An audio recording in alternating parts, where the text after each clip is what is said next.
Hey guys, welcome back to 20 Side Adventures. My name's Ryan. This is Commander 301. So 301 is generally reserved for feats, but because this class doesn't have a subclass, we're kind of looking at some other things to be doing with your commander. So 301 is all going to be about supportive general and skill feats, as well as unique equipment that can really boost your commander's performance on the battlefield. As always, if you guys like what we're doing here on the channel, please give a like and subscribe down below. It does mean a great deal to me. And with no further ado, let's get into Commander 301.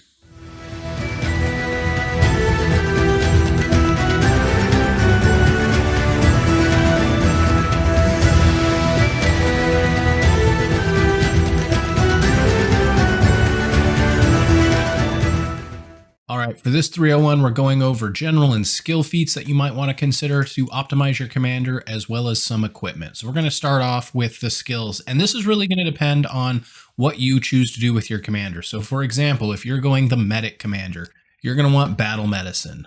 Very obvious take. Things like continual recovery, so you can do more treat wounds out of combat. You might consider going down the path of godless healing if you don't have a divine caster with you, because while godless healing only helps you, you can then move to mortal healing, and this will increase the effectiveness of your battle medicine and your treat wounds on your allies, assuming they're not getting healing from other divine magic. Some good all-around takes, incredible initiative. This because you're going to want to be very present and upfront in the battles. You're going to want to be dictating that order, and you're going to want to be setting that tone for the rest of the battle. So making sure you're first in initiative is incredibly important as a commander. If you're using your warfare lore for diversions, you might consider fleeing diversion. This one's kind of interesting. It lets you immediately hide or sneak, which is laughable to me because you have a giant banner.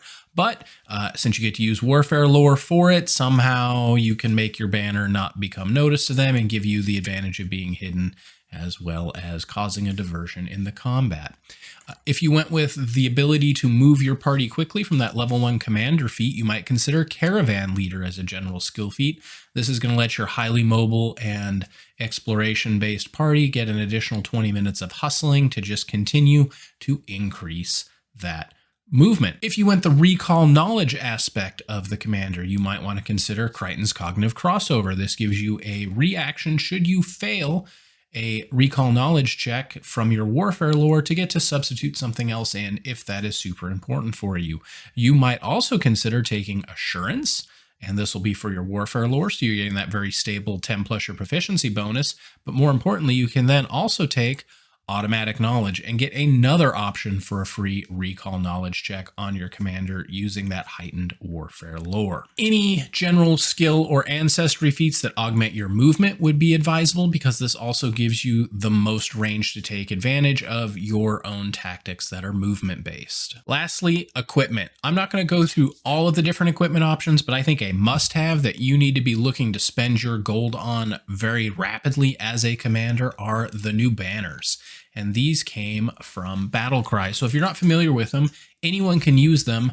I think the most likely usage is they can go over a shield for other classes, but since you have to have a banner anyways, this is a fantastic way for you to get more out of your banner. And if you're going the animal companion route, when they eventually start acting and giving the same effect of your banner aura, they will also then trigger any magical banners you are carrying to just augment what those things do. So what are some of the different banners you could be carrying? There's the Dawnfire Beacon. This essentially lets you turn your banner into a torch. So if you're always wondering who's going to be using the light spell, or who's carrying a torch, or who's doing what, or you just don't have a free hand because you got your banner in one, your weapon in the other, this banner lets you just always have that effect. The Major Dawnfire will give you a +1 status bonus to saving throws against unholy effects for anyone in your banner's aura. I didn't make this bigger, I just realized. So let's do that. Hopefully you guys weren't trying to read along with some of the other choices I had. Banner of the Restful.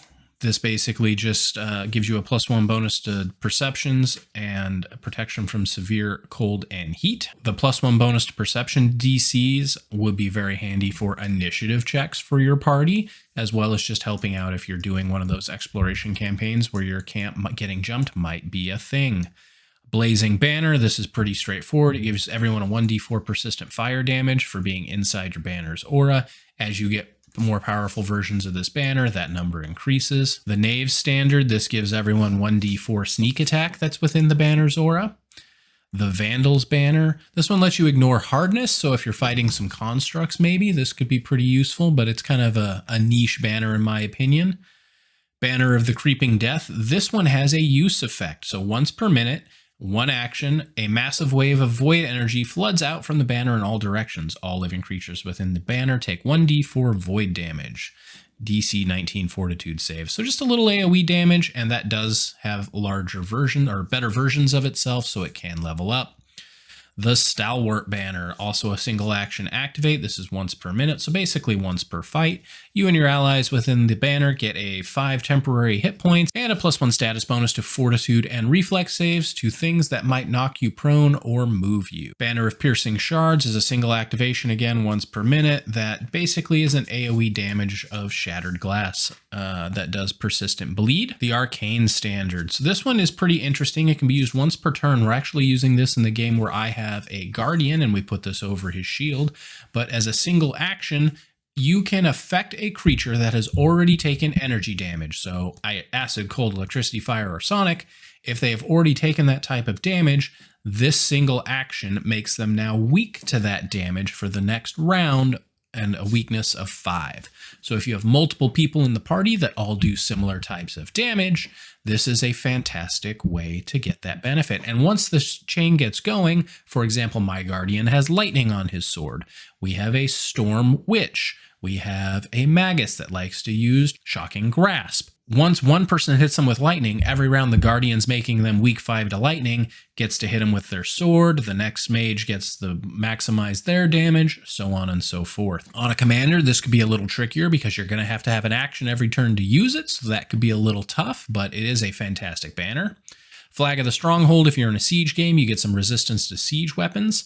The Hexwise Banner. Now this one's cool because it's just in the banner's aura. Everyone gets resistance 5 to spell damage. Doesn't matter where it comes from, it's just straight up, you get 5 resistance to all magic damage, and there are larger versions of this banner to increase that resistance. Standard of the True Ally gives you a bonus to when using the aid action. I'm not sure for 1,000 gold if that one's really worth it. The Timepiece Standard, whenever someone delays or readies an action, they gain temporary hit points within the banner, which with a commander where you're maybe shifting and doing a lot of those type of delays or readies to just maximize the tactical advantage of your party, this one could be pretty useful. Standard of the Sure-Footed, this is a single-use action once per turn. A Gust of Wind gives an ally a helpful lift. An ally within the banner's aura can stand as a free action. So if you're fighting a lot of things that are knocking you down, might be a worthwhile take. Here we have some greater versions of everything. The Swift Standard, everyone within the banner of the aura gets a +5 to land speed for 1 round. This is doubled while traveling. So if you're that commander that's focused on moving your party across field because you have a Hexploration campaign or a mobile adventure campaign where the traveling is important, this is a fantastic take. It's also worth noting that it's every turn that you start within this aura, you get that 5-foot bonus to movement speed, and it only lasts for 1 round. So as long as you're always staying within the aura, everyone is getting a 5-foot bonus to movement speed. Beacons of the Wild, this one lets you ignore difficult terrain. So again, if you're in that movement campaign, this could be very valuable to just get, because like moving over mountains takes 4 travel actions, and this just gets to treat mountains as normal terrain. You could be moving really, really quick over an area with very, very difficult terrain. So this is a really good take in the right campaign setting. Some more greater and majors. You have a Quicken Standard. So it's a single action once per minute. So basically once per fight, you can give everyone the quickened effect, but this is only for movement. There is a separate banner that does the same thing, but for strikes. Real quick from the editor's desk, it's only 1 person, not everyone in the banner. Okay, back to the video. There is the Titan Standard. This is going to let you basically give someone enlarged. I don't know why you would spend 24,000 gold on that. It's once per minute, so only once per round. Like, get someone to buy a scroll. I do not see the value in that for the amount of gold it costs. The Zealous Banner, this is quickened with the strike that I had already mentioned. We got some more majors. Then we've got the banner of the rising star. So this one's pretty interesting. This is a single action once per minute. So again, you're only going to get it once per round. And it is a whopping 60,000 gold, but it is a level 20 item. The magic banner lifts your allies from the brink of death. An ally within the banner's aura with the dying condition regains 30 hit points, does not increase their wounded condition, and can stand as a free action. They become immune to rise up for 1 day. So, the next fight, you can't use this on them. Now, if you're not even going the healer commander route, but a free get them on their feet with 30 hit points and they don't increase their wounded condition, this can be battle altering. It is a capstone item, 60k gold, clearly not going to be for most players, but it is pretty awesome. Everything else are greater or major versions of things we had already talked about. So these are banners. They are, in my opinion, the most important item you need to be looking out for if you are using a commander. So that's it, guys. Commander 301. You're looking for feats that augment the path you took on your commander. So pet, medic, recall knowledge, anything that really is leaning into what you're trying to do with those abilities. That's what you're looking for in your general and skill feats, as well as ancestry feats. For equipment, you're going to be wanting to look for banners. Check the shops, figure out how to craft them, go on treasure hunts to find epic banners of lost kingdoms. GMs, find ways to fit these banners into story relevant moments in your party. If you can find the fallen banner from the Lost Kingdom that just happens to do this cool effect, how awesome does that make your story? All right, guys, that's what I've got for Commander 301. Let me know in the comments what you think, and if you think I missed anything.